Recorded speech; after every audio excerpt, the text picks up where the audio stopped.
Baik, terima kasih. Assalamualaikum warahmatullahi wabarakatuh. Waalaikumsalam warahmatullahi wabarakatuh. Ada Pak, tugas yang kemarin yang diberikan sama Bapak Ketua itu dikumpulkan dulu. Kita mau cek hasilnya.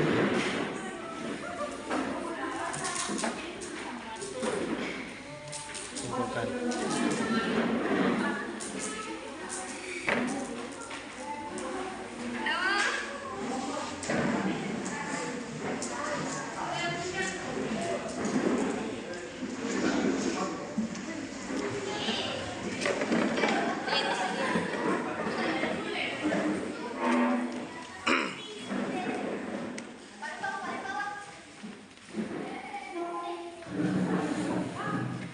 Menyusup informasi yang jelas, singkat, dan lain sebagainya. Lalu yang ketiga, kita harus memiliki rasa ingin tahu kalau mau menjadi wartawan. Kepo segede, ingin tahu mau informasi harus kepo, harus berketua. Nah, tidak terlepas dari 5W plus 1H yang saya tuliskan di situ.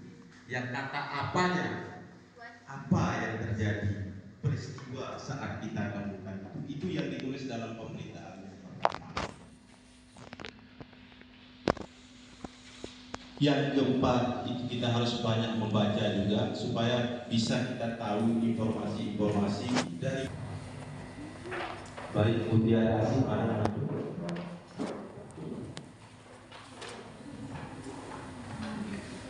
Ini judulnya, kalau saya baca ini terkait dengan kebersihan ya.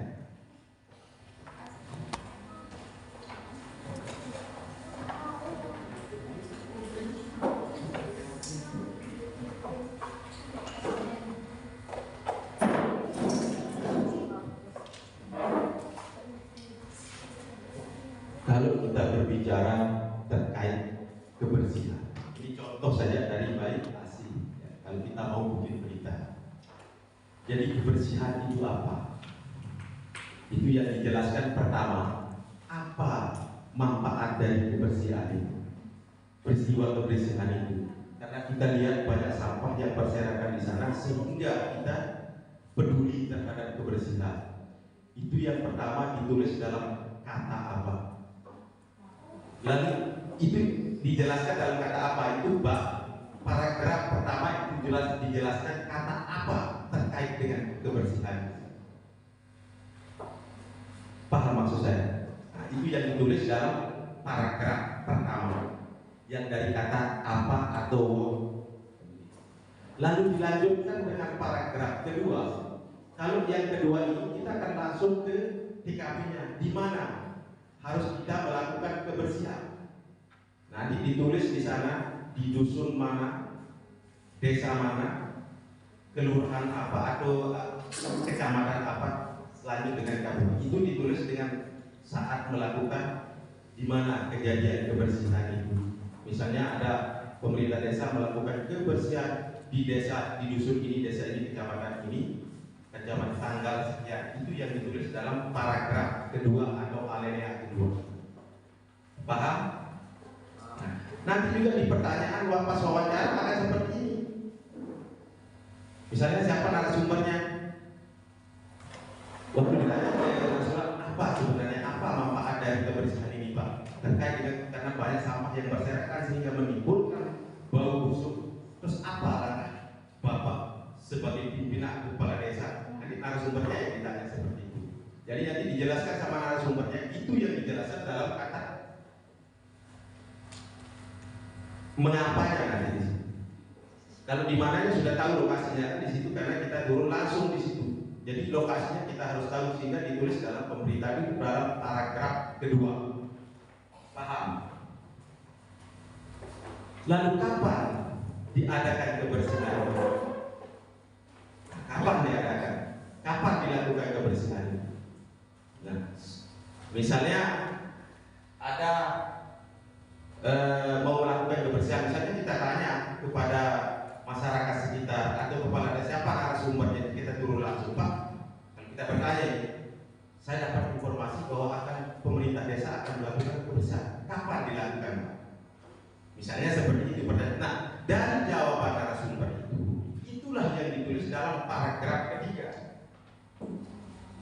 Penjelasan dari narasumber itu apa yang diadakan. Menurut kepala desa bahwa akan dilaksanakan kebersihan pada tanggal ini yang diikuti oleh siapa di situ, entah kepala desa, sekretaris desa, masyarakat dan lain sebagainya, dijelaskan dalam kata kapan. Paham? Nah, terus siapa yang terlibat di situ dalam kebersihan itu? Nah, masyarakat, bupati, camat, dan itu dijelaskan dalam kata siapa dalam paragraf keempat. Lalu nanti pertanyaan di situ dilanjutkan dengan narasumber yang lain misalnya, Pak, mengapa diadakan kebersihan itu?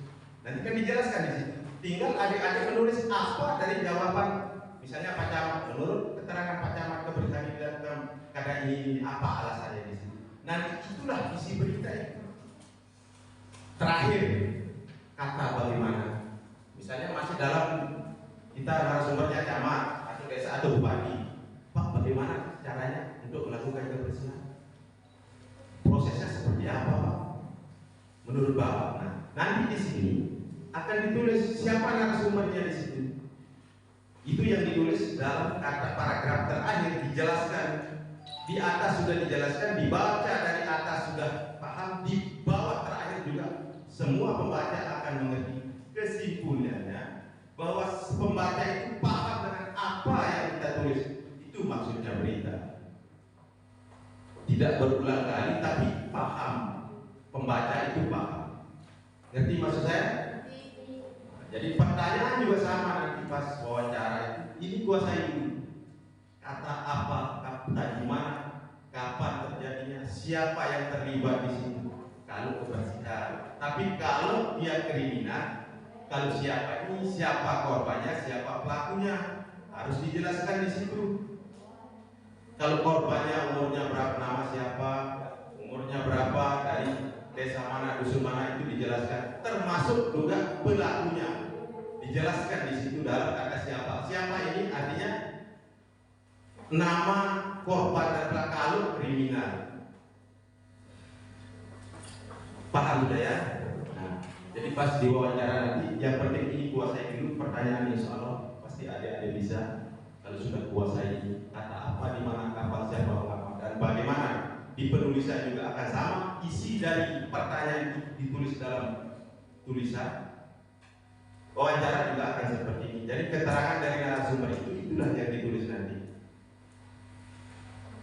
Ada yang perlu ditanyakan?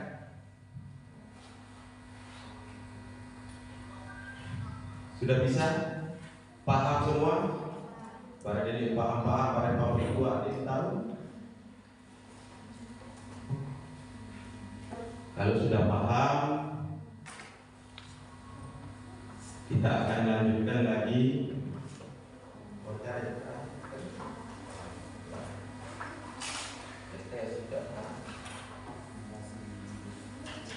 Nanti akan diberikan masing-masing kelompok, akan diberikan.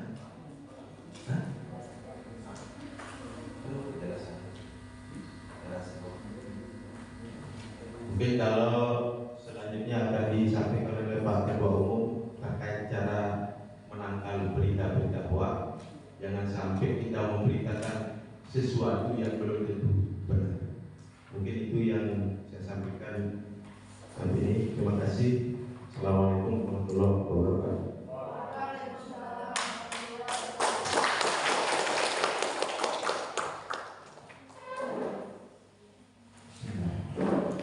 Assalamualaikum warahmatullahi wabarakatuh. Waalaikumsalam warahmatullahi wabarakatuh. Ulangi, ada yang tidak jawab, Pak. Bismillahirrahmanirrahim. Assalamualaikum warahmatullahi wabarakatuh. Waalaikumsalam warahmatullahi wabarakatuh. Jawab, Pak. Jawab mana ini? Ya. Ulangi lagi. Assalamualaikum warahmatullahi wabarakatuh. Waalaikumsalam warahmatullahi wabarakatuh. Jadi apa yang disampaikan sama Bapak Nurman tadi benar, ya. Seorang wartawan dia harus kepo tetapi sesuai dengan aturan. Seperti tadi